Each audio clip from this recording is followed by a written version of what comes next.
നമസ്കാരം, മലയാളി വാർത്തയിലേക്ക് സ്വാഗതം.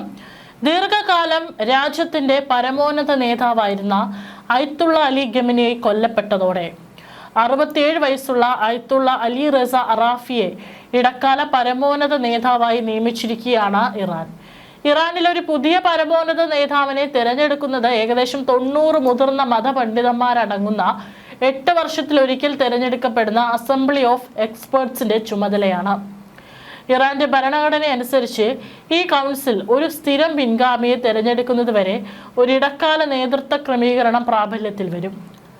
ഇറാൻ പ്രസിഡന്റ് മസൂദ് പെസഷ്കിയാനും ചീഫ് ജസ്റ്റിസ് ഗോലാം ഹോസൈൽ ബോസാനി എജയ്ക്കുമൊപ്പം ഒരു താൽക്കാലിക നേതൃത്വത്തെ കൗൺസിലിന്റെ നിയമജ്ഞ അംഗമായാണ് അറാഫി നിയമിതനായത്. ഇവർ 2 കൂട്ടരുമായിരിക്കും ഈ പ്രത്യേക കാലയളവിൽ പരമോന്നത നേതാവിന്റെ ചുമതലകൾ നിറവേറ്റാനുള്ള ചുമതല. ഇനി ആരാണ് അയത്തുള്ള അലി റസ അറാഫി? 1989 യാസ്ദ് പ്രവിശ്യയിലെ മെയ് ബോദിൽ ഒരു മതപണ്ഡിത കുടുംബത്തിലാണ് അറാഫിയുടെ ജനനം. ഇറാനിലെ ഗ്വാം നഗരത്തിലാണ് അദ്ദേഹം വിദ്യാഭ്യാസം പൂർത്തിയാക്കിയത്. മുജ്താഹിദ് പദവിയിലേക്ക് ഉയർന്ന അദ്ദേഹം സ്വതന്ത്ര ഇസ്ലാമിക നിയമവിധികൾ പുറപ്പെടുവിക്കാൻ യോഗ്യത നേടിയിട്ടുണ്ട്. ജനകീയ രാഷ്ട്രീയത്തെക്കാൾ സ്ഥാനപരമായ നിയമനങ്ങളിലൂടെയാണ് അദ്ദേഹത്തിന്റെ സ്വാധീനം വർദ്ധിച്ചത്. 2009 മുതൽ 2018 വരെ ഇറാനിൽ നിന്നും വിദേശത്തു നിന്നുമുള്ള മതപണ്ഡിതന്മാരെ പരിശീലിപ്പിക്കുന്ന ഗ്വാമിലെ അൽ മുസ്തഫ ഇന്റർനാഷണൽ യൂണിവേഴ്സിറ്റിയുടെ തലവനായിരുന്നു അദ്ദേഹം.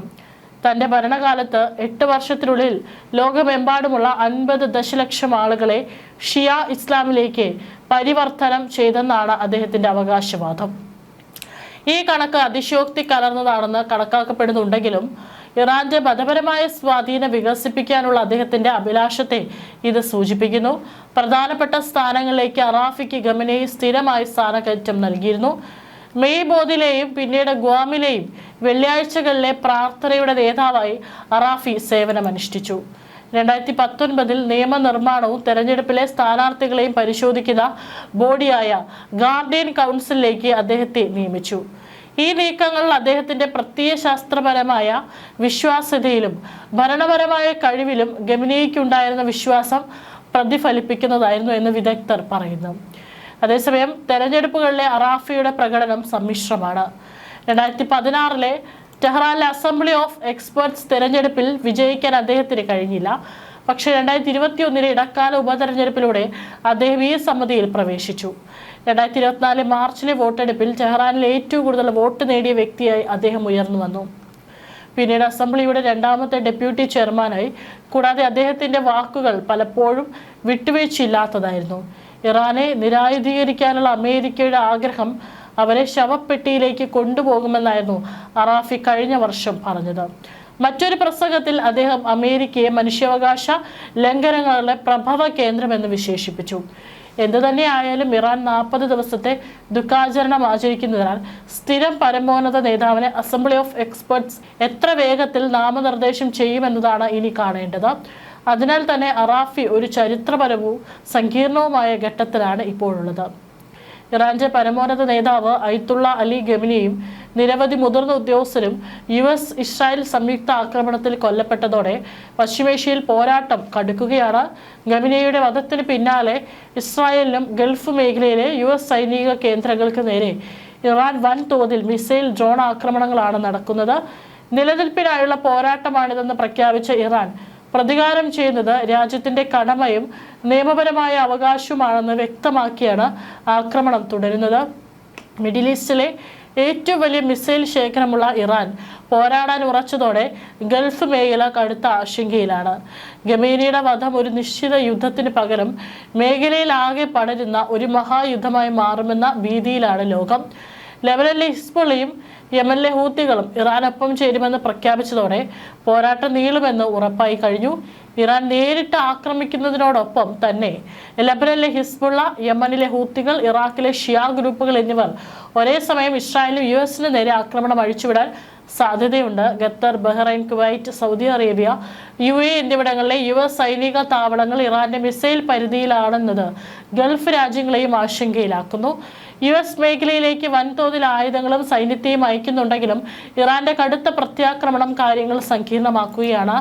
ടെഹ്റാനിലടക്കം ഇസ്രായേൽ US സഖ്യം ഇറാന്റെ സൈനിക കേന്ദ്രങ്ങൾ ലക്ഷ്യമിട്ട് കടുത്ത ആക്രമണം നടത്തുന്നുവെങ്കിലും ഇറാൻ പക്കലുള്ള രഹസ്യ ആയുധങ്ങൾ എത്രത്തോളം തകർക്കാനായി എന്നതിൽ ഇനിയും വ്യക്തമല്ല.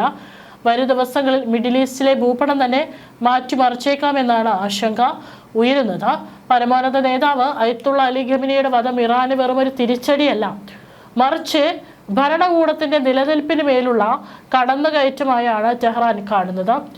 ആധുനികമായ ഒരു വ്യോമസേനയുടെ അഭാവം ഇറാൻ പരിഹരിക്കുന്നത് ലോകത്തെ തന്നെ ഞെട്ടിക്കുന്ന തരത്തിലുള്ള മിസൈൽ സന്നാഹങ്ങൾ ഉപയോഗിച്ചാണ്. ഖൈബർ ഷഹൻ, ഹാജ് ഖാസിം എന്നിവ അത്യാധുനിക സാങ്കേതിക വിദ്യയുള്ള പുതിയ തലമുറ മിസൈലുകളാണ് ശേഖരത്തിലുള്ളത്. ഇസ്രായേലിലെ ഗൾഫ് മേഖലയിലെ മുഴുവൻ US കേന്ദ്രങ്ങളെയും തകർക്കാൻ ശേഷിയുള്ള ഇറാന്റെ ബാലിസ്റ്റിക് മിസൈലുകൾ ഇസ്രായേലിനെ വിറപ്പിക്കുന്ന ദൂരപരിധിയാണ് ഇതിന്റെ പ്രത്യേകത. 2000 കിലോമീറ്റർ മുതൽ 2500 കിലോമീറ്റർ വരെ സഞ്ചരിക്കാൻ ശേഷിയുള്ള മിസൈലുകൾ ഇറാന്റെ പക്കലുണ്ട്. ഇത് ഇസ്രായേലിനെ ലക്ഷ്യമിടാൻ ഇറാനെ പ്രാപ്തമാക്കുന്നു. ഇതിനു പുറമെ കടലിലെ യുദ്ധക്കപ്പലുകളെ തകർക്കാൻ ശേഷിയുള്ള ആന്റി ഷിപ്പ് മിസൈലുകൾ, കപ്പൽ ഗതാഗതം സ്തംഭിപ്പിക്കാൻ ഉപയോഗിക്കുന്ന കടൽ മൈനുകൾ, ചെറു കപ്പലുകൾ ഉപയോഗിച്ചുള്ള മിന്നലാക്രമണങ്ങൾ നടത്താൻ ഫാസ്റ്റ് അറ്റാക്ക് ക്രാഫ്റ്റുകൾ, medium range Shahab 3, Emad, Ghadr 1, കറം ഷഹർ എന്നിവയാണ് പ്രധാനികൾ. ഇതിൽ സെജിൽ എന്ന മിസൈൽ കൂടുതൽ അപകടകാരിയാണ്. ഖര ഇന്ധനം ഉപയോഗിക്കുന്നതിനാൽ ഏത് നിമിഷവും വളരെ വേഗത്തിൽ ഇത് വിക്ഷേപിക്കാൻ സാധിക്കും. ഷോർട്ട് റേഞ്ച് ഫത്തേഹ് വകഭേദങ്ങൾ, സോൾഫാഖർ എന്നിവ അടുത്തുള്ള സൈനിക താവളങ്ങളെ തകർക്കാൻ ഉപയോഗിക്കുന്നു. 2020 ഇറാഖിലെ US താവളത്തിന് നേരെ ഇറാൻ പ്രയോഗിച്ചതും ഇത്തരം മിസൈലുകളാണ്. ശത്രുക്കളുടെ ആക്രമണങ്ങളെ അതിജീവിക്കാൻ മലനിരകൾക്ക് താഴെയും ഭൂമിക്കടിയിലുമായി ഇറാൻ വലിയ മിസൈൽ ശേഖരം ഒരുക്കിയിട്ടുണ്ട്. ഇത് ഇറാന്റെ തിരിച്ചടി ശേഷി ദീർഘകാലം നിലനിർത്താൻ സഹായിക്കുന്നു. ശത്രു രാജ്യങ്ങൾ എത്ര വലിയ ആക്രമണം നടത്തിയാലും ഇറാന്റെ മിസൈൽ പ്രഹരശേഷി ഇല്ലാതാവില്ല. കാരണം മലനിരകൾക്കുള്ളിലും മരുഭൂമികൾക്ക് താഴെയും വൻതോതിലുള്ള ഭൂഗർഭ താവളങ്ങൾ ഇറാൻ നിർമ്മിച്ചിട്ടുണ്ട്. വിക്ഷേപണത്തിന് തൊട്ടു മുമ്പ് മാത്രം മിസൈലുകൾ പുറത്തെടുക്കുന്ന ഈ രീതി തിരിച്ചടിക്കാനുള്ള ഇറാന്റെ ശേഷി ദീർഘകാലം നിലനിർത്തും.